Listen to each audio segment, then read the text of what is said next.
Donc, je vous parlais de l'apport du projet Abérofit pour la chirurgie réfractive cornéenne, dans le cas de la presbytie ici, pour exemple. Alors, modéliser, c'est comprendre. La chirurgie réfractive est en plein essor et nous aspirons tous à corriger les amétropies pour le plus grand nombre. Alors, il y a un effort d'analyse et d'intégration qui est nécessaire pour arriver à la personnaliser dans les différentes approches. La simulation optique du système oculaire devrait nous permettre d'améliorer notre compréhension et orienter ces efforts de R&D dont on a besoin. Et le projet Abérofit est développé grâce au financement de la SAFIR pour fournir un outil didactique et pédagogique en premier lieu, préalable nécessaire à cet objectif. Petit rappel historique, la modélisation optique, donc depuis Goldstrand, les modèles plus ou moins variés et simplifiés ou réalistes se sont développés sur les bases de l'optique géométrique paraxile, avec l'apparition de l'informatique. Des logiciels d'optique généraliste comme Zimax, qui est le plus connu d'entre eux, sont capables de prendre en compte la nature ondulatoire de la propagation de la lumière pour donner une représentation réaliste de la tâche de focalisation sur la rétine, la PSF.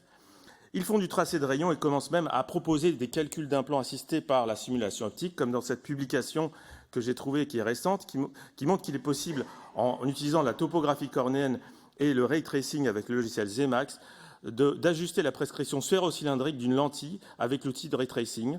Ici, vous voyez que -2, -1,50 serait plus pertinent pour le meilleur point de focalisation sur la rétine que 0. Les limites de la modélisation par Zemax existent. C'est un outil mal adapté à l'utilisation itérative et pédagogique en ophtalmologie. Donc, Abérofit vise à perfectionner ce type de logiciel pour obtenir une vision plus réaliste et accessible par la navigation dans tous les plans composant l'acoustique à proximité du plan de focalisation, comme vous pouvez le voir à droite. L'analyse permet diverses convolutions et quantifications de la profondeur de champ, notion particulièrement importante lorsqu'on veut traiter de stratégies de compensation de la presbytie. Là, vous avez une petite vidéo de 30 secondes qui montre comment on se balaye dans l'acoustique avec un curseur. Et vous voyez les convolutions qui ont lieu à la fois avec la PSF et au niveau du curseur, le carré rouge. On voit la simulation de la vision sur la rétine. La rétine est ici en bleu. Et là, on voit qu'on a défini 2 drapeaux entre lesquels il y a une certaine lisibilité par notre cerveau des différentes fréquences spatiales. Et ça définit ce qu'on appelle la profondeur de champ fonctionnelle qui est ici d'une dioptrie. Donc, ce qu'il faut bien comprendre dans les performances du logiciel, c'est que la localisation, ça permet d'illustrer que la localisation des photons varie du centre à la périphérie dans l'enveloppe de l'acoustique en amont et en aval du point de focalisation, de meilleure focalisation, que vous voyez ici en rouge. Et ici, il y a un exemple de profondeur de champ d'une dioptrie pour des aberrations sphériques en excès négatives, avec un diamètre pupillaire de 4 mm. Et vous comprenez bien qu'en fait, la lumière de cette répartition en amont et en aval influence la lisibilité à même quantité de détails, c'est-à-dire à même résolution. Et il y a une bascule entre la netteté, c'est-à-dire la visibilité des contours, et le contraste, c'est-à-dire le relief, la répartition de la lumière. Donc ça permet de donner une quantification subjective de la profondeur de champ fonctionnelle qu'on a définie en bas. Vous voyez, sur les 2 flèches, on a la lisibilité optimale, et à droite, les photons sont plus en périphérie de l'acoustique, et la netteté est relativement augmentée, le contraste en revanche est diminué. À gauche, c'est l'inverse, les photons sont au centre de l'acoustique, la netteté est diminuée, le contraste est en revanche légèrement augmenté quand on compare un côté versus l'autre. Donc on favorise d'un côté la vision de près et de l'autre côté la vision de loin. Donc la grande nouveauté, c'est la navigation dans cette caustique. Vous avez ici des simulations à différentes longueurs d'onde pour de l'astigmatisme. On définit traditionnellement les aberrations longitudinales et transverses de cette façon-là, mais en réalité, c'est ça ce qu'on regarde. C'est-à-dire une zone de travail très petite, très confinée dans l'œil, qui se résume à 0,5 x 2 mm et qui est modulée par l'accommodation qui ramène en avant, et puis la pupille qui dépend de l'âge, de la métropie, de la luminosité, de la convergence, etc. Vous le savez très bien, mais c'est important d'avoir la notion d'échelle. Tout ça, tout en gardant en tête la notion de diffraction qui fait bien sûr l'originalité du logiciel. Cette diffraction dégrade la qualité de restitution de l'image inéluctablement, surtout dans les hautes fréquences. On le voit très bien ici illustré avec les mires de Siemens. Et également avoir en tête les phénomènes d'interférence qui habitent l'acoustique et la notion d'inversion de phase pour les hautes fréquences qu'on voit ici sur la FTM et qu'on illustre ici assez bien avec les convolutions en haut et en bas. On voit très bien qu'à une certaine fréquence, en raison de la présence d'aberrations sphériques, positives ou négatives d'ailleurs, eh bien, on va avoir un décalage brutal de la lisibilité. Et donc c'est important de le comprendre. Bien sûr, il faut être conscient des limites de la simulation, notamment le chromatisme n'est pas du tout pris en compte alors qu'il y a quand même des aberrations chromatiques assez importantes avec une amplitude qui peut aller jusqu'à 1 dioptrie, voire plus. La réflexion, l'absorption, la diffusion optique, c'est assez faible dans un œil normal. Et l'accommodation est une recherche permanente à une fréquence de 5 Hz de la meilleure position dans l'œil. Bien sûr, on ne simule que la lumière axiale, mais ça tombe bien parce que le cerveau ne regarde que les 5 degrés centraux pour l'acuité discriminante.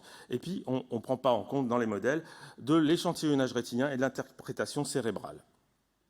Donc, quelle est l'utilité du logiciel Berofit actuellement? C'est surtout pour l'enseignement et illustrer donc l'impact des modifications réfractives de la surface cornéenne ici en fonction du jeu pupillaire, des angles alpha, kappa, de la sphéricité, etc. Donc, j'ai pris un exemple concret pour conclure.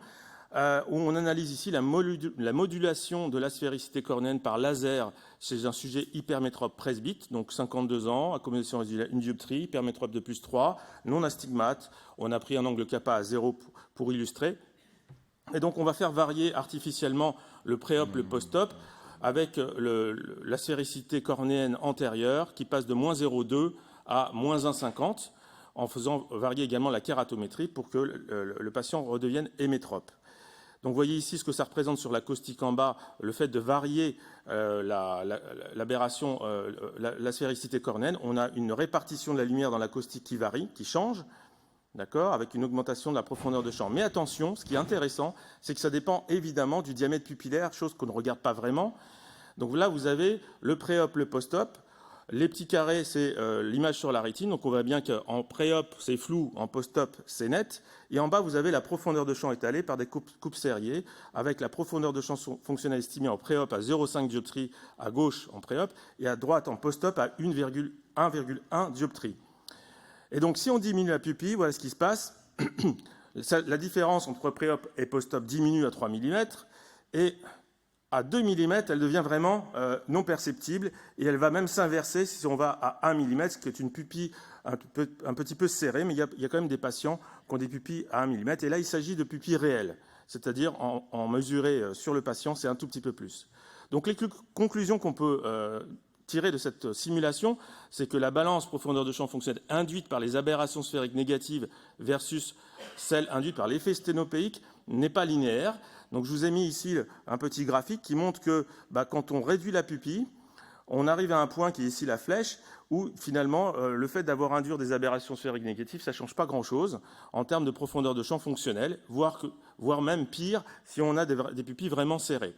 Donc ça reste une simulation, il y a des biais, etc. Mais c'est intéressant et ça montre un petit peu les perspectives d'utilisation du projet Berofit. Donc en conclusion, l'outil de simulation permet de sensibiliser les chirurgiens réfractifs à l'importance de la personnalisation et à prendre en compte tous les paramètres. La prochaine étape pour le projet, c'est la mise en ligne. Donc ça va nous prendre probablement 1 an pour convertir le format du logiciel en format web. Et puis une autre version pourrait permettre de simuler l'accommodation et remplacer virtuellement le cristallin par des implants intraoculaires. Voilà, je vous remercie.